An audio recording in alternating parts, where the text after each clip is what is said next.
ngasi aina miyamda paudamjaribasi aina tawjakiba thaba amabu madugi phampham thokpa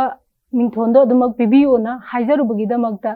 aibu miyam mamangda yamna lana uhanaba mawongda hanjan aingoda mentally harassment pibiba torture tawbiba aibu wakhan losing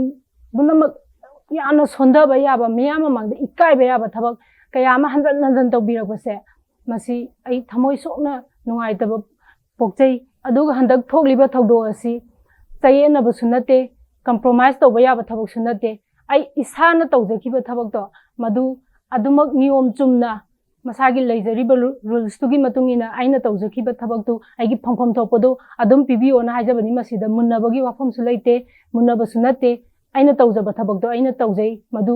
sengna adum aigi mingdo adum phampham thokpado pibiona haijabani masida karimta munnaba nate chayena sunate compromise tawba yaba thabak sunate haukiba December gi tang 5 gi nungthin gi pauche kangla pau amadi tang 3 ki ayuki naharo gi thawdang pauche da yasanadriba losinadriba case amabu loisinare yasanare film ka pa yarni haina phungdok pirakpasi ai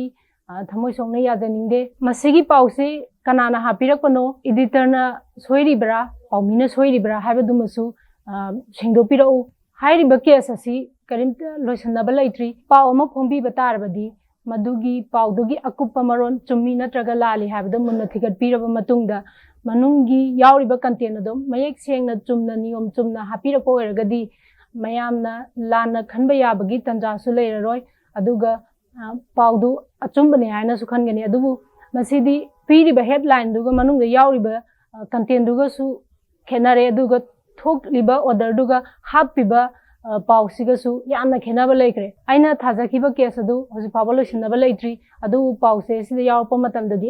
aina appeal tawrokpa case do loisanare aina haurakpa su thengnajare aina appeal tawjakiba case adu di loisinakiba laitri madugi case adugi waroisinama poraktrikanda suela paunamna atoppa court amada mu mana akhoini yanakiba agreement ama leina film se thingjale haibagi appeal ama tawrokpadagi madugi aina reply matik chana pijaraba matungda haukiba November gi date 11 da suela paunamna appeal tawraiba court sigi order ama khakthokhi order asida haibiraibasi nakan animak na yanaba agreement ama leirabanina suela paunamna film da seasonaramba story concept design gi marakta koma hapaga seasonariba potu aikhoigi agreement dugi matung ina hyphen do seasonaraba kanda madu onthoba matungda film se release tawba yagani aduga makhata ba case ti aina thajariba court asida makhata ba case ki wafam se khanaro haina smaina thopira ko order ni adubu masi dagi kitang nathai raga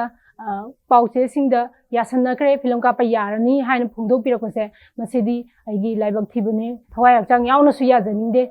aduga case asi yasinakre na pauche singda phungbira ko se masi athuba matamda sengdo pira ai samangna ijakiba tantha hairiba film asida story amani lyrics ki ming asi aigi ming hapiraktabadagi aina court ta appeal ama tawjaraba matungda case asigi waroisinamagi damakta hearing gi matam ngaiduna leijabani masigi maraksida aibu hanjan wakhan pukning se leitaba ngamdanaba mawongda yanakre na hanjan fake news mamangda so amuksu tawkhre fake news ama semaga thagalaga mayamda aibu lana uhanaba mawongda tawraga ai isabusu wakhan pungning se amta leita han bangamdanabagi mawongda mentally harassment pibiba torture tawbiba se am toina tawre handak su tawre sumaina sum aigi achumba makhak aigi achumba dumakhak tawbiyu aigi achumba dom lana tawbikhre haibagi wakal makhak thangacharaga masidaisida aibu hanjan ikaiba piba miyam mamangda lana uhanba aigi wakal pungning hangchang bu hanjan hinganu haibagi mawongda tawbiba se lamdam sibu achumba tawbase yadrabara lalabara aigi achumba dumakhak phangnanaba no honajabasida hanjan namdhabi bagi mawongda tawbirise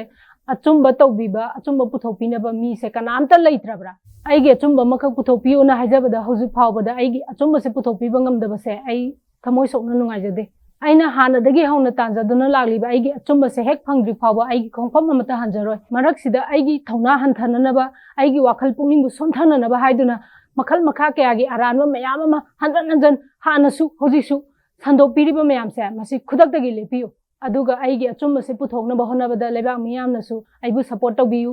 lebak miyam yaudana aigi achumba se phangba ngamaroi ꯂꯩꯕꯥꯛ ꯃꯤꯌꯥꯝꯒꯤ ꯁꯄꯣꯔꯠꯇꯨꯅ ꯑꯩꯒꯤ ꯊꯧꯅꯥ ꯑꯣꯏꯖꯔꯀꯥꯟꯗ ꯑꯩꯒꯤ ꯑꯆꯨꯝꯕꯁꯦ ꯑꯃꯨꯛꯇꯪꯗꯤ ꯑꯩ ꯐꯪꯕ ꯑꯣꯏꯖꯒꯦ